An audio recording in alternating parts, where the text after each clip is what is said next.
বলছে জিবরাইল চলে যাও চলে যাও আমার নবীর কাছে চলে যাও এই আয়াত কানাটা শুনিয়ে দাও আল্লাহ পাক বলেন ইয়া আইয়ুহাল্লাযীনা আমানু এ দুনিয়ার ঈমানদাররা তোমরা যারা আমি আল্লাহ আমাকে আল্লাহ বলে মেনে নিয়েছো তোমরা যারা আমার রাসূলকে রাসূল বলে মেনে নিয়েছো তোমরা যারা ইসলামকে নিজেদের ধর্ম বলে মেনে নিয়েছো আমি আল্লাহ পাক বলছি উদখুলু ফিস-সিলমি কাফা এ দুনিয়ার ঈমানদাররা তোমরা ইসলামের ভিতরেই পরিপূর্ণভাবে প্রবেশ করো 70% ইসলাম মানবে 30% অন্য ধর্ম মানবে তা হতে পারে না পারে না পারে না আমি আল্লাহ বলছি উদখুলু ফিস-সিলমি কাফা তোমাদেরকে পরিপূর্ণ ধর্মটাকে মানা লাগবে তার মানে আমার নবীকে কি বললেন ও আমার নবী ও আমার নবী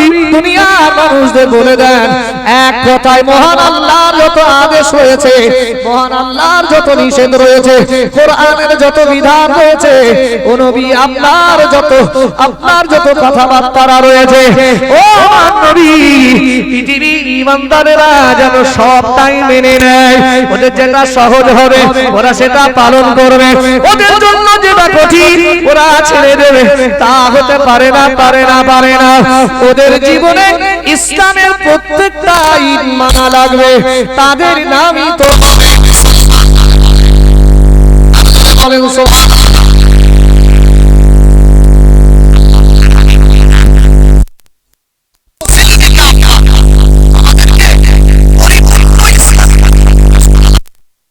তোমরা ইসলাম মানবে একদিন তাওরাতের আমল করবে তা হবে কোরআন আসার পরেই তাওরাতের সমস্ত হুকুম আল্লাহ রদ করে দিলেন আর তাওরাতের হুকুম নয় এবার আমাদের প্রত্যেকটা মানুষকেই এই কোরআনের আইন ফলো করা লাগবে এই পিরিয়ডে এই সময়ে কেউ যদি উম্মতে মুহাম্মাদি হয়ে কেউ যদি কোরআনের আইন না মেনে তাওরাতের আইন মানে নিশ্চিত সে মুসলমান নয় তাওরাতকে বিশ্বাস করা লাগবে ইনজিলকে বিশ্বাস করা লাগবে জাবুর বিশ্বাস করা লাগবে এটা আল্লাহ পাকের পাঠানো কিতাব আসমানি কিতাব বিশ্বাস করা লাগবে তবে আমাদের জীবনে কর্মের বাস্তবায়নের জন্য ভাই মেনে নেওয়া লাগবে বিধানগুলো কোরআনের কিসের কোরআনের এখন আল্লাহ বললেন তোমরা পরিপূর্ণ ইসলামের ভিতরে প্রবেশ করো ইসলামের ভিতরে পরিপূর্ণ দাখিল হও ঠিক এই পরিপ্রেক্ষিতে বিশ্বনবী সাল্লাল্লাহু আলাইহি ওয়াসাল্লাম বলেছেন ও আমার সাহাবীরা শোনো ইসলামের ভিতরে প্রবেশ করতে গেলে আগে তোমাদেরকে ইসলামের অ্যাডমিশন নেওয়া লাগবে কি নেওয়া লাগবে ইসলামের অ্যাডমিশন নেওয়া লাগবে যেমন একটা স্কুলে ভর্তি হতে গেলে সেই স্কুলের বেঞ্চে বসতে গেলে সেখানকার ছাত্র হিসাবে দাবি করতে গেলে আমাকে আপনাকে অবশ্যই সেই স্কুলে অ্যাডমিশন নেওয়া লাগবে লাগবে না লাগবে না লাগবে ঠিক আপনি নিজেকে মুসলমান হিসাবে দাবি করতে গেলে অবশ্যই ইসলামের ভিতরে আপনাকে প্রথমে অ্যাডমিশন নেওয়া লাগবে অ্যাডমিশন ছাড়া আপনি মুসলমান হতে পারবেন না আর মুসলমান আর ঈমানদার এক নয় আলাদা মুসলমান আর ঈমানদার এক নয় এটা আলাদা আমি বলে দিচ্ছি আল্লাহ নবী সাহাবীদের বললেন ও আমার সাহাবীরা ও আমার সাহাবারা আমি নবী তোমাদিগকে জানিয়ে দিলাম মুসলমান খামখেয়ালি দাবি করবে হবে না হবে না হবে না তোমাদেরকে ইসলামের অ্যাডমিশন নেওয়া লাগবে আল্লাহ নবী বললেন ও বাবা সাহাবীরা ইসলামের অ্যাডমিশন মানে হলো চলে আসো শাহাদাতি সাক্ষ্য দেওয়া লাগবে শাহাদাতি আল্লাহ ইলাহা ইল্লাল্লাহ অবশ্যই অবশ্যই ইসলামের অ্যাডমিশন হলো তোমাকে আমাকে সাক্ষ্য দেওয়া লাগবে আল্লাহ হলেন এক আল্লাহ হলেন আমাদের মালিক আল্লাহ হলেন আমাদের খালিক এই দুনিয়ার মানুষেরা শুধু আল্লাহকে আল্লাহ বলে মানলে হবে না বান্দা পাশাপাশি আল্লাহ পাক বলেন ওয়া আন্না মুহাম্মাদার রাসূলুল্লাহ মুহাম্মদ সাল্লাল্লাহু আলাইহি ওয়াসাল্লাম তিনি বলেন আমি আল্লাহ আমারই পয়গম্বর সুতরাং তোমাদেরকে আমার রাসূলকে মেনে নেওয়া লাগবে আমার নবীকে নবী বলে মেনে নেওয়া লাগবে 12 নম্বর আয়াত পৃষ্ঠা নম্বর 5 মহান আল্লাহ জানিয়ে দিয়েছেন ও আমার বান্দা বান্দীরা শুনে রাখো মা আতাকুমুর রাসূল আমার নবী যেটা করেন ও দুনিয়ার মানুষ তোমরা সেটা মেনে নাও, তোমরা সেটা করো। ওয়ামা নাহাকুম আনহু ফান্তাহু, রাসূল যেটা করতে নিষেধ করেছেন, রাসূল যেটা ছেড়ে দিয়েছেন, তোমরা সেটা নির্দ্বিধায় সেই কাজগুলো বর্জন করো, ছেড়ে দাও, তাহলেই তোমরা মুসলমান হয়ে যাবে। আর জোরে বলেন সুবহানাল্লাহ। ইসলামের অ্যাডমিশন হলো আমাকে আল্লাহকে আল্লাহ বলে মেনে নেওয়া লাগবে, এটা হলো অ্যাডমিশন। রাসূলকে রাসূল বলে মেনে নেওয়া লাগবে, এটা হলো অ্যাডমিশন। তবে অ্যাডমিশন দিলেই মানুষ উত্তীর্ণ হতে পারে না, এটা শুধু ওই গেটের ভিতরে প্রবেশ করার জন্য অ্যাডমিশন। এবার আমাকে আপনাকে ওই স্কুলের ছাত্র এক ক্লাস থেকে আরেক ক্লাসে উঠতে গেলে তার প্রমাণ আমাকে অবশ্যই পড়াশোনায় যোগ্যতায় দেখানো লাগবে, লাগবে না? লাগবে না? লাগবে। চলুন, আমি বলেছিলাম না মুসলমান আর ইমানদার এক নয়, তার প্রমাণ পারা নাম্বার 26 পৃষ্ঠা নাম্বার 16 সূরার নাম সূরাতুল আহজাব, সূরাতুল হুজরাত। একদিন প্রিয় নবী মুহাম্মদুর রাসূলুল্লাহ সাল্লাল্লাহু আলাইহি ওয়াসাল্লামের কাছে একদল আরবীরা এসেছেন, গ্রাম্য মানুষ। তারা নবীর কাছে এসে বলছেন, ক্বালাতিল আ'রাবু আমান্না, ও নবী আমরা সবাই ঈমানদার। ডাইরেক্টলি তারা বলে আমরা ঈমানদার। আল্লাহ কোরআনের আয়াত নাযিল করলেন, আল্লাহ বলেন নবী আপনি বলেন, কুল বলেন লাম তুমিনু, তাদেরকে বলো যে তারা যেন এটা বলে যে তোমরা কেউ ঈমানদার নও। লাম তুমিনু, তোমরা কেউ ঈমানদার নও। আল্লাহ বলেন হাবিব আপনি বলে দেন যে ওরা ঈমানদার নয়, ওয়ালাকিন কুলু আসলামনা, বরঞ্চ এরা সবাই হলো মুসলমান, এরা সবাই মুসলমান। তাহলে এরা বলছে ঈমানদার, আল্লাহ বলছেন ওরা ঈমানদার নয়, ওরা হলো মুসলমান। তাহলে বুঝতে হবে ঈমানদার মুসলমান, ঈমানদার আর মুসলমান এক নয়। আসলে আমরা সমাজে গুলিয়ে ফেলি। মুসলমান মানে হলো আপনাকে অ্যাডমিশন নেওয়া হলো, ইসলামের অ্যাডমিশন, ঈমানদার পরে হবে। এখন তারা বললেন যে আমরা ঈমান আনার পরে আল্লাহ আল্লাহ রাসূলকে বিশ্বাস করার পরে আমরা যদি ঈমানদার না হতে পারি, আমরা যদি মুসলমান, তাহলে ঈমানদার হব কিভাবে? ঈমানদার হব কিভাবে?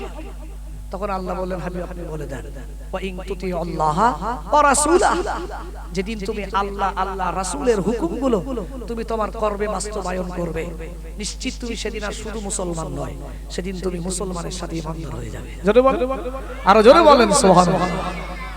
ভাই ফজরের সময় এই শীতে কনকনে ঠান্ডা একজন মানুষ আরামকে হারাম করে দিয়ে রবের দাসত্বতে মশগুল হবে, আর একজন সকাল 8টার সময় ঘুম থেকে উঠবে। ভাই কাজ না করে যদি ঈমানদার হয়ে যায় তাহলে নামাজ পড়ে লাভ কি? সেও ঘুমাবে। বুঝতে পারছেন না? আমি ভোরবেলা উঠে রবের দাসত্ব করতে যাচ্ছি, গোলামি করতে যাচ্ছি, রবের ভয়। ওয়া ইন তুতি আল্লাহ, আল্লাহর ইতাআত করা, কথা আল্লাহর হুকুমগুলো মান্যতা দেওয়া।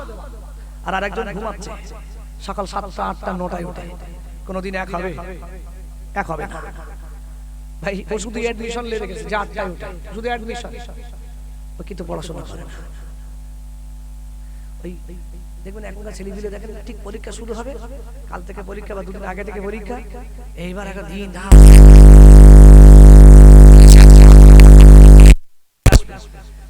কিছুই হয় না। ওই পড়া যদি সারা বছর ধরে টুক টুক টুক টুক করে পড়তে এতটা চাপ হতো, কিচ্ছু হতো না। আসলে যারা ক্লাসে ফার্স্ট বা মাধ্যমিকে যারা প্রথম স্থান অধিকার করে, আপনি বলেন মনে হয় তারা কি পরীক্ষার আগে পড়াশোনা করে? তারা সারাটা বছর ধরে তাদের সিলেবাসগুলো টুক টুক টুক টুক করে পড়াশোনা করে। আর আস্তে আস্তে পড়াশোনা করলে দেখবে সেই পড়াশোনাটা মানুষের ব্রেনে জমে যায়। যায় না? যায় না? যায়। আমার সমাজের লোক যখন করার দরকার সারা বছর 40 বছর 50 বছর ধরে এরা কিচ্ছু পারবে না। ঠিক একেবারে হাড়ের রস যখন শুকিয়ে যাবে, আর ক্ষমতা নেই, আর পাওয়ার নেই, বাড়ি গেলে বউ খিটখিট করে, ছেলেপিলে খিটখিট করে, বৌমারা খিটকে ধর দরকার জন্য মসজিদে যায়। এবার মসজিদে যাবে, চেষ্টা করবে চাচা দোয়ায় কুনুত পড়তে পারে। সে কি ইমাম সাহেব কি সে দোয়ায় কুনুত না বলে না? বলে না বাবু, রাগ করেন না, এটাই বাস্তবতা। যেদিন আপনার পক্ষে সম্ভব ছিল, যেদিন আপনার রবকে খুশি করার সুযোগ ছিল, সেদিন আপনি অবহেলায় অলসতায় কাটিয়েছেন। হবে না? দিন আছে তো। এখন আমাদের নামাজ দেখেন না, অল্প বয়সে না একেবারে ঠিক 30-40 বছরের লোকেরা বলে হুজুর এখন নামাজ পড়া যাবে না, এখন অনেক চাপে আছে, আর অনেক সমস্যা, সমস্যাটা ভালো হোক তারপর নামাজ পড়া। ভাই ওর জীবনে সমস্যার সমাধানও হবে না, তো নামাজও ধরবে না। সমাজের রোগ এটা। আর ঠিক মরণের আগে আগে আসবে, ওরে সর্বনাশ। সে কত ভালো হওয়ার চেষ্টা করবে। ভাই এটা আল্লাহর দয়া, আল্লাহ যদি দয়া করেন মাফ করে দেবেন, ক্ষমা করে দেবেন। তবে ভাববেন বুড়ো বয়সে যদি নামাজ পড়তে যায়, ইমাম যদি একটু লম্বা কেরাত ধরে, সুন্নাত কেরাত ইশায় ফজরে বড় বড় পড়তে হয়, বড় বড় পড়লে অনেক সময় দেখবেন দুর্বল লোকেরা বলে ইমাম সাহেব একটু ছোট ছোট পড়ে না, আমাদের ক্ষমতা নাই, না বলে না, বলে না, বলে। তার মানে কি এটা যে তাদের উপর রাগ করলে হবে তা না। বৃদ্ধ মানুষ, কষ্ট হয়, হাঁটুতে জোর নাই, সেইভাবে বসতে পারে না, কিছু করার নাই। কিন্তু ভাবতে হবে যেদিন আপনার হাঁটুতে রস ছিল সেদিন আপনি মসজিদ চিনেছেন, যেদিন আপনার হাঁটুর রস শুকিয়েছে সেদিন আপনি মসজিদ চিনেছেন। এজন্য যেদিন গায়ের তাকত থাকবে, হাঁটুতে রস থাকবে, সেদিন আল্লাহকে বেশি বেশি সেই সময় ইবাদত করার দরকার। আল্লাহকে খুশি করার জন্য বেশি বেশি কান্নাকাটি করার দরকার। আছে না নাই? আছে। কিন্তু এই সময় মানুষ আল্লাহকে চেনে না। আল্লাহ বলেন, ও আমার বান্দা বান্দিরা, আমি আল্লাহ পাক জানিয়ে দিলাম এক নম্বরে শাহাদাতি আল্লাহ ইলাহা ইল্লাল্লাহ। এক নম্বরে ইসলামের ভিতরে প্রথম বুনিয়াদ হলো আপনাকে আল্লাহ আল্লাহ রাসূলের প্রতি ঈমান আনা লাগবে। ঈমান আনলে আপনি ইসলামের ভিতরে অ্যাডমিশন নিলেন। এবার আপনি ঈমানদার কিভাবে হবেন? আল্লাহ নবী সাহাবীদের বললেন, ও বাবা সাহাবীরা মনে রাখো, আমি নবী তোমাদিগকে জানিয়ে দিলাম ইসলামের ভিতরে অ্যাডমিশন নেওয়ার পরে এবার আপনি ঈমানদার হবেন। কিভাবে হবেন? এবার আপনাকে ইসলামের আইন কানুনগুলো আপনাকে মানা লাগবে। ওই স্কুলের সিলেবাসগুলো আপনার যেমন ভাবে পড়া লাগে, ঠিক ইসলামের সিলেবাসগুলো আপনাদেরকে জীবনে বাস্তবায়ন করা লাগবে। আল্লাহ নবী বলেন, বাবা সাহাবীরা, ইসলামের প্রথম সিলেবাস হলো নামাজ, নামাজ, নামাজ। ও বাবা সাহাবীরা, পৃথিবীর জমিনে যত ইবাদত রয়েছে, যত দাসত্ব রয়েছে, যত গোলামি রয়েছে, আমি নবী বলছি সব দাসত্ব থেকে নামাজ হলো আল্লাহর প্রিয়তম ইবাদত। জোরে বলেন, আরো জোরে বলেন সুবহানাল্লাহ। যত ইবাদত রয়েছে, হজ, যাকাত, দান খায়রাত, ভাই যা ইবাদত রয়েছে সব কিছুর ভিতর থেকে আল্লাহর প্রিয়তম ইবাদত হলেন as-সালাত। জোরে বলেন, আরো জোরে বলেন সুবহানাল্লাহ। পারা নাম্বার 30 আল্লাহ শোনাচ্ছেন, আসজুদ ওয়াক্তারিব। বান্দা যত সিজদা দেবে, বান্দি যত সিজদা দেবে, ওই সিজদার বদৌলতে সে তত আল্লাহর নিকটতম, আল্লাহর কাছাকাছি চলে যাবে। জোরে বলেন, আরো জোরে বলেন সুবহানাল্লাহ। তাহলে সিজদা দিলেই আপনি তত আল্লাহর নৈকট্য হাসিল করতে পারবেন। আর এরা তো সিজদাই দিতে ভুলে যায়। এটা সিজদা দিতে ওই মাঝে মাঝে জুমার দিনে একটু ভিড় করতে যায়, পুরে সব বনা সেই 2 রাকাত নামাজ যদি শুধু ইমাম একদম সালাম বেরাবে আর দোয়াটা করে, একদম পুরো মৌমাছির মতো পুরো ফাঁকা। এরা হয় না, হয় না, পুরো ফাঁকা। তাহলে মানে ওরা দায় সারতে যায়, যায় না, যায় না, এরা সব দায় সারতে যায়। ভাই দায় সারা কাজ করলে চলবে না। যেদিন আপনার দেহটা সুটান হয়ে যাবে না, সেদিন আপনি শত চেষ্টা করেও সেদিন আপনি আর একবার সুবহানাল্লাহ বলতে পারবেন না, বলার ক্ষমতা আপনার আর থাকবে না। এই যে এখন আমরা সুস্থ আছি, এখন আমাদের ক্ষমতা আছে, এখনই বেশি বেশি করে আল্লাহর ইবাদত করে নেওয়া দরকার।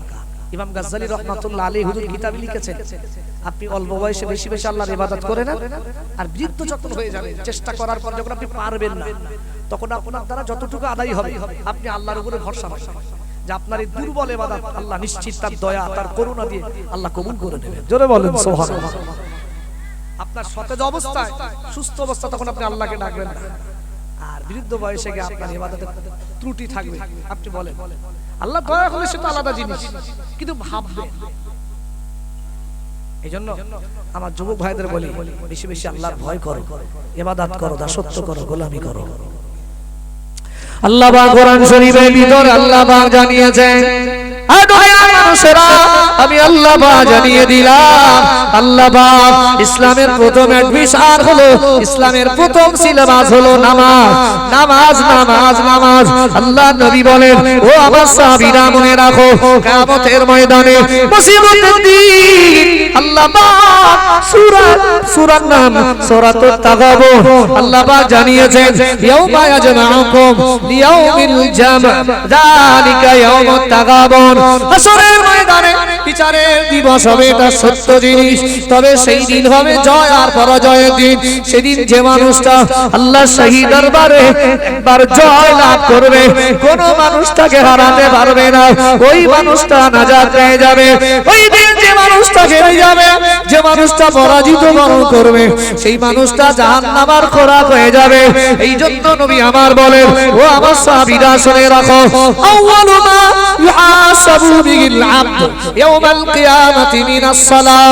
আল্লাহ নবী বলেন, কিয়ামতের দিন আমার আল্লাহ বান্দা বান্দির থেকে সর্বপ্রথম বান্দার হজের ব্যাপারে আল্লাহ জিজ্ঞাসা করবে না, বান্দা যাকাতের ব্যাপারে আল্লাহ প্রথম জিজ্ঞাসা করবে না, বান্দা জিকির আজকারের ব্যাপারে আল্লাহ জিজ্ঞাসা করবে না।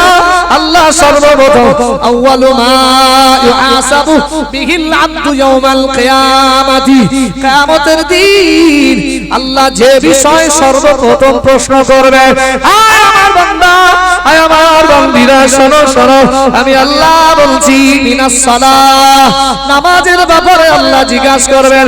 আল্লাহ বলবেন, বান্দা পৃথিবীতে নামাজ আদায় করেছিলিস, পৃথিবীতে আমি আল্লাহ আমার দাসত্ব করেছিলে, পৃথিবীর জমিনে সিজদা দিয়েছিলি। আর রাজবাটির ভাইরা, রাজবাটির আম্মাজিরা বলেন বলেন বলেন বলেন বলেন, নামাজ যদি ছেড়ে দেন কিয়ামতের দিন আল্লাহ সামনে কি জবাব দেবেন? কি জবাব দেবেন? আল্লাহ প্রথমে জিজ্ঞাসা করবে না কবার হজ করেছো? আল্লাহ জিজ্ঞাসা করবে না, আল্লাহ জিজ্ঞাসা করবেন না কতবার তুমি হজ করেছো, কতটা তুমি দান করেছো। এই প্রশ্নগুলো পরে হবে, তবে আল্লাহ প্রথম আগে জিজ্ঞাসা করবেন আউয়ালু মা ইউহাসাবু বিহিল আবদ ইয়াউমাল কিয়ামাহ মিনাস সালাহ। হাসরের ময়দানে সর্বপ্রথম নবীজি বললেন, তোমাকে আমাকে যে প্রশ্নটা করা হবে সেটা হলো নামাজের ব্যাপারে। কিসের ব্যাপারে? নামাজের ব্যাপারে। আর এই ব্যাপারে ম্যাক্সিমাম মানুষ ফেল করবে। কি করবে? ফেল করবে। তেমনি দুনিয়ায় তো দেখা যায়, দুনিয়া দেখা যায় না, সবে বরাত রাত্রিবেলা এক পুরি সম্পূর্ণ এত লোক এত লোক, মনে হয় যেন সত্যি আজকের মসজিদ আছে চারতলা করা, সত্যি এই জন্যই করা, এর হক আদায় হচ্ছে। পুরে সব বোনাস ফজরে গিয়ে থাকে 10 জন নামাজ পড়ছে। এরকম হয় না? হয় না? আপনাদের মসজিদে বা আপনাদের মহল্লার লোক হয়তো অনেক নামাজি, তবে আমাদের গ্রামগঞ্জগুলো দেখি তো কি সব বোনাস। লাইলাতুল বরাত, এই যে লাইলাতুল বরাত এসছে, একদম লোক দায়িত্ব সহকারে একদম জামাতের আগে লোক মসজিদে হাজির, একদম পুরো ভর্তি, মনে হয় যেন মসজিদ এই জন্য করা। আলহামদুলিল্লাহ, মসজিদের হক আজকে আদায় হচ্ছে। আর ঠিক ওই রাতটা পার করে ঠিক ফজরের সময় গিয়ে দেখে 10 জন, তোর মাঝি উঠছিস। এটা হয় না? হয় না বাবু? ভাই কি হবে? দায় সারা নামাজ আদায় করলে হবে না, আপনাকে দায়িত্ব সহকারে, ইন্নাস সালাতা কানাত আলাল মুমিনিনা কিতাবাম মাওকুতা, প্রত্যেকটা ঈমানদার নরনারীর জন্য সময় মতো নামাজ আদায় করাটা আল্লাহ ফরজে আইন করে দিয়েছে। জোরে বলেন সুবহানাল্লাহ। এটা আপনার দায়িত্ব, আপনার দাসত্ব করা লাগবে। ভাই আপনি বরাতের রাত্রেবেলা কত রাকাত নামাজ পড়েছেন, আর কতটা মাজার জিয়ারত করেছেন, বাপের কবর জিয়ারত করেছেন, মায়ের কবর জিয়ারত করেছেন, কি করেছেন? আল্লাহ এই ব্যাপারে একবারও জিজ্ঞাসা করবেন না। আল্লাহ শুধু জিজ্ঞাসা করবেন, বান্দা বরাতের রাত্রেবেলা ইশার ফরজ সালাতটা পড়েছিলিস? আমার কথা বুঝতে পারছেন? অনেকগুলো লোক আছে, এমনও আছে এরা বরাতের রাত্রেবেলা, আমি জানি না আপনাদের এখানে ওই হালকাই জিকির বা প্রত্যেকটা কবরস্থানে কি জিয়ারত হয় কিনা জানি না, এখানে হয় নাকি? হয়। দেখবেন এই যে জামাতে যত লোক থাকে, আমি দৃঢ় বিশ্বাসের সাথে বলতে পারি ওর ভিতরে 30% লোক হলেও এসব জামাত নামাজ পড়ে। আমার কথা বুঝতে পারছেন বাবু? আপনি বলেন, যারা ঈশার নামাজ ফরজ সালাত রবকে খুশি না করে যারা কবর জিয়ারত করতে যাবে, এদের জিয়ারত আল্লাহ নেবে? কথা বলেন, নেবে? আপনি বলেন, জানাজার ময়দানে ইমাম জানাজা পড়াচ্ছে, লাশ সামনে রেখে, এদের এই মুহূর্তটা ভয় হয় না? আমার মাথায় আসে না, এরা 10 কিলোমিটার 5 কিলোমিটার দূর থেকে আত্মীয়তা বজায় রাখতে গিয়ে মাইয়েতের জানাজা পড়তে আসে, জোহরের পর জানাজা হচ্ছে। এরা এত বড় মানে নির্বোধ, এরা জানাজার ময়দানে দাঁড়িয়ে থাকে, জানাজা পড়ে। তবে জানাজা পড়া হলো ফরজে, মানে জানাজাটা পড়া ফরজে কিফায়া। ভাই গ্রামবাসীর পক্ষ থেকে একজন আদায় করে দিলে আদায় হয়ে যায়। তবে যে ওয়াক্তের পরে আপনার জানাজা হচ্ছে, জোহর বলেন আসর বলেন, এটা হলো প্রত্যেকটা নরনারীর জন্য ফরজে আইন, বাধ্যতামূলক। সুতরাং আপনাকে পড়া লাগবেই লাগবে। এরা জোহরে নামাজ পড়ে না, জানাজার ময়দান দাঁড়িয়ে থাকে। এরা লোক আছে না? আছে। আপনি বলেন এখন মাইয়েতের যদি 2-10 সেকেন্ডের জন্য আল্লাহ জবান খুলে দিতে, তো মাইয়েত দুটি বলতো যারা যারা আজকে জোহরের সালাত পড়িসনি বা আসরের সালাত পড়িসনি তারা কেউ আমার জানাজা দাঁড়াসনি, পালা, তোদের মতো লোকের জানাজা দরকার নেই। হ্যাঁ বলতো না? বলতো না? আমি বুঝতে পারি না এরা কত বড় নির্বোধ। ভাই 5 কিলোমিটার 10 কিলোমিটার দূর থেকে তুমি মাইয়েতের জানাজা পড়তে আসতে পেরেছো, তুমি এখন পবিত্র হালাতে আছো, তুমি লেবাস পোশাক সুন্দর পরে রয়েছো, অন্তত জোহরের নামাজটা তো পড়ে আসো। এরা তা পড়বে না, এরা জানাজা ময়দানে দাঁড়িয়ে থাকে। ওই মাইয়েত আসবে, জানাজা পড়বে, ওই পর্যন্ত কাজ শেষ। কি সব সমাজ! আপনি ভাবেন এরা ইসলামের ভিতরে পরিপূর্ণ দাখিল হচ্ছে?